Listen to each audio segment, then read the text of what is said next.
ilagay na natin itong leftover ko kahapon na noodles. Kasi marami akong napakuluan kahapon, kaya ilagay ko na. Hello po, magandang araw po sa inyong lahat. Ito po ang lulutuin natin ngayon. Ito po ay ang tira namin na noodles. At syempre, lalagyan ko rin siya ng vermicelli. At syempre, lalagyan ko siya ng prawns. At syempre, lalagyan ko siya ng garlic flour. Yan ang vegetable natin, guys. At syempre, lulutuin na natin. So, ngayon, lulutuin na natin. So, ilagay na natin itong prawns. So, lutuin natin to ng mga 2 minuto. Ayan. Ngayon guys, lagyan natin ng chicken powder. Ayan. Konti lang. Tapos maglalagay po ako ng asin. Ito yung pink salt. Ayan.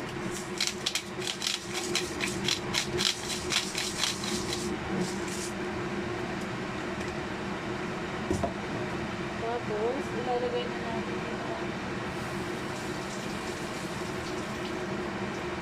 vermicelli. Ilagay na natin.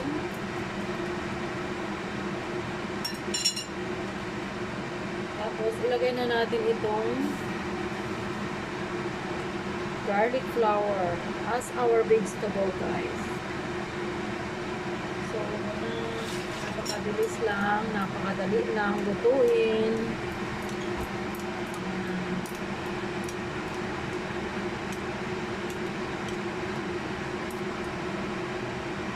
Ilagay na natin itong leftover ko kahapon na noodles. Kasi marami akong napakuluan kahapon, kaya ilagay ko na.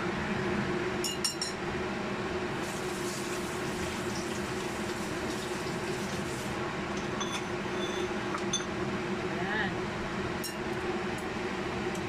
So, ganyan lang po kasimple ang ating noodles for today. Napakasarap. Sarap ng amoy.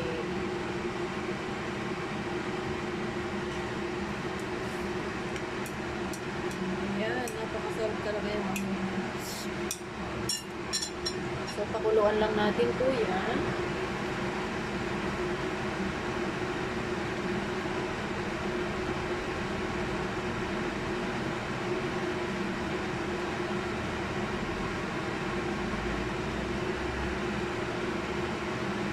Kung gusto ninyo magdagdag ng pepper, pwede. So, lagyan natin ng pepper.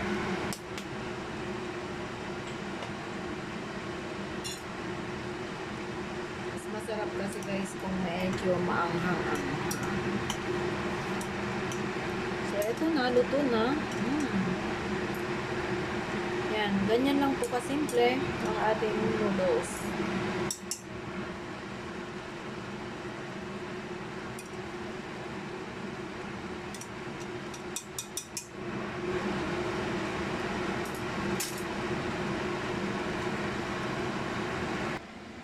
Ito na.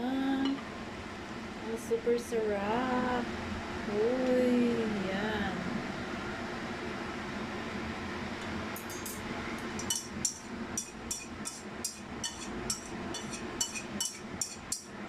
Yan. Kompleto na ang ating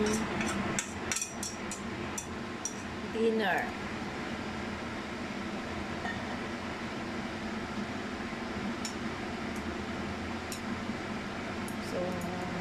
Siyempre, kakain na tayo. Ito ang ating dinner. O, napakabilis lang lutuin, guys. Ayan. So, ayan. If you are not yet subscribed to my channel, please like and subscribe. And please don't forget to click the notification bell para po lagi kayong updated tuwing meron po akong new videos, new recipes, and new uploads lang dito po kay Bex Kitchen. Sarap. Mainit-init. Sobrang init. Hindi ko kakayanin yung init. Ayan.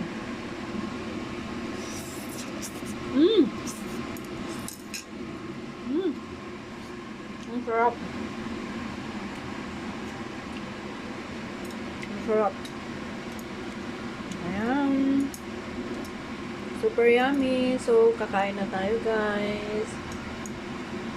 Kakain na ako, ha? Ayan. Bye-bye and thanks for watching.